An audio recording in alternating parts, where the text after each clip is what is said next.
Hey everyone, and welcome to Turnkey, where we talk all things real estate, whether that be exploring homes or the local communities, market analytics, or investing and making that portfolio for yourself.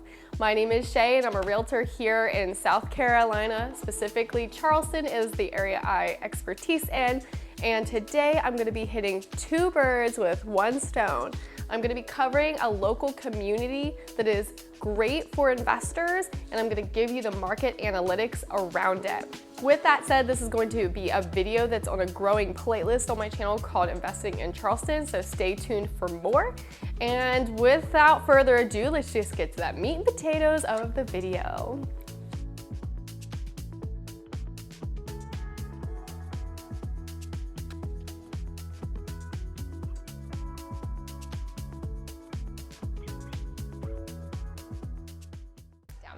So first, this is just 2 minutes away from I-26, which is the main highway here in Charleston. It takes you to and fro from work, as well as just getting off of this peninsula and going more inland. And just 15 minutes away is our international airport.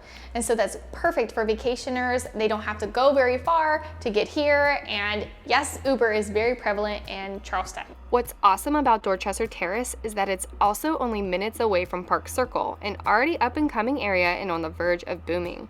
There's a centralized commercial area with restaurants, coffee shops, breweries, bakeries, artisan stores, and more.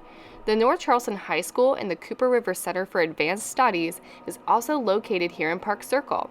It's no wonder, according to the MLS, homes have risen about 50,000 each year since 2020, and the average home sale is now 435,000.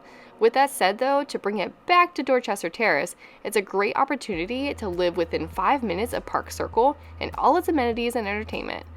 Now let's actually dive into what it'll generally cost to purchase a property in Dorchester Terrace. I would like to show you how homes continue to appraise higher each year here in Dorchester Terrace. In fact, you'll find the similar trend all over Charleston, but let's take a little closer look at what's going on in this subdivision. This graph shows the average sale on a home across 3 years, starting in 2020.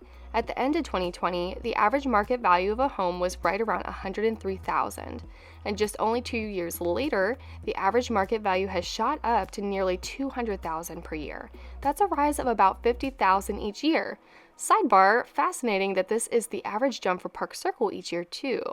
Now let's take a look at those sales across 3 years but per each month in a line graph form. This line shows you how quickly the market can change from month to month, but overall, as we saw before, the average cost per home has an upward trend across the complete past 3 years. I also wanted to highlight one more interesting factor I noticed.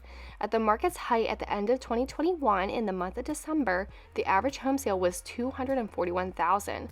This makes me strongly think it shouldn't take long for us to reach that again. So now let's talk more about the financial investment of this property. This is really the only place that you're gonna find that's in that 200,000s to live, have a vacation home, have an Airbnb, have a property that's cash flowing, etc., anymore that's this close to downtown.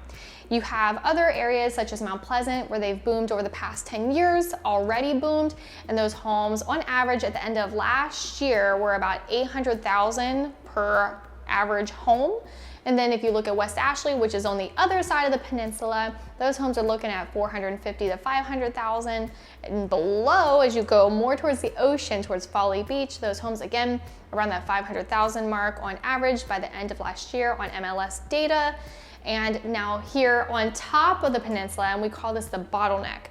So you've got the peninsula here, and then you have Mount Pleasant, you have West Ashley, you have James Island with the beach down here. But what we're doing is going up the peninsula, and the peninsula here goes into what we call the bottleneck, and that's where we are here in Dorchester Terrace. Above that is Park Circle. You've got more of the residential that's already established in North Charleston, and it turns into Somerville, which y'all, if you've looked at Somerville, it's also just popping right now. And homes on average here in all collective areas are running about $400,000 or higher. With that being said, the future of this area in Park Circle, there is a whole entire development happening 5 into 10 years where there's going to be hospitals, the naval base is going to be turned into residential and shopping and more dining experiences. We see that already with Park Circle and how it's already started to change over the past couple years. But that is going to bring a whole lot more jobs and families to this area. And just can't stress enough how much this is going to change, just like we've seen over and over again, whether it was Mount Pleasant, West Ashley, or on James Island, Somerville.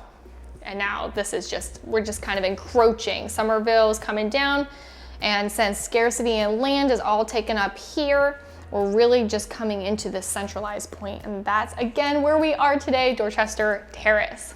This property is 20 minutes from the closest beach, Folly Beach, one of the most famous touristy beaches here in Charleston. It's 15 minutes, like I said, to the airport, and we said 2 minutes to the highway and 5 minutes from downtown, so proximity to everything is great, and being on that neck into Charleston, you're centralized to go everywhere, which is awesome. And then now let's talk about the future of this property as an Airbnb. And I ran market analysis on other local Airbnbs.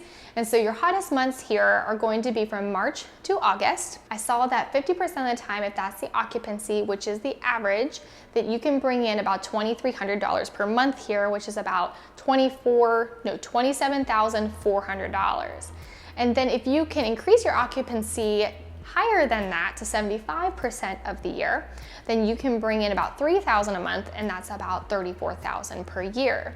I definitely advise that this is a great place for Airbnb rather than a term lease rent, even though that is of course always an option, but I really think that you can make more profit going the Airbnb route. Even though I said that from March to August, those are the hot months, we see people coming to Charleston for all kinds of reasons all throughout the year, whether they want to come here for the beaches in the summer, or they're here to escape the cold from the north or wherever. We really do see a bell curve, not a drastic one, but a slight one throughout the whole entire year. It's pretty consistent. I also want to discuss the great flip opportunities in this area, Dorchester Terrace. Many of these homes are no larger than 1,000 square foot and make for simple and quick flips. For those who are experienced in flips and have capital, you will greatly enjoy the ease of a smaller project, but still gives back a great amount of financial gain. For example, this home was bought for only $115,000 in the fall of last year, 2020, and then recently sold this month, less than a year later, for $225,000. That's a 95.7% increase in value.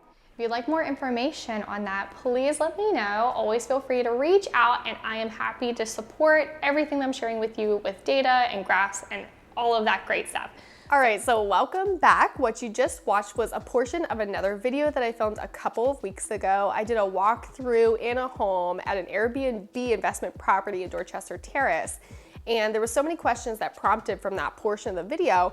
I wanted to highlight it here, and then also it's why it sparked this new playlist to talk about other areas in and around Charleston. Some of those areas will be like Mount Pleasant, James Island, West Ashley, North Charleston, Somerville, Goose Creek, Ladson, and so on. If any of those sparked your interest, please let me know down below. I'm also curious what kind of investing that you are in so that I can better cater my information to those things.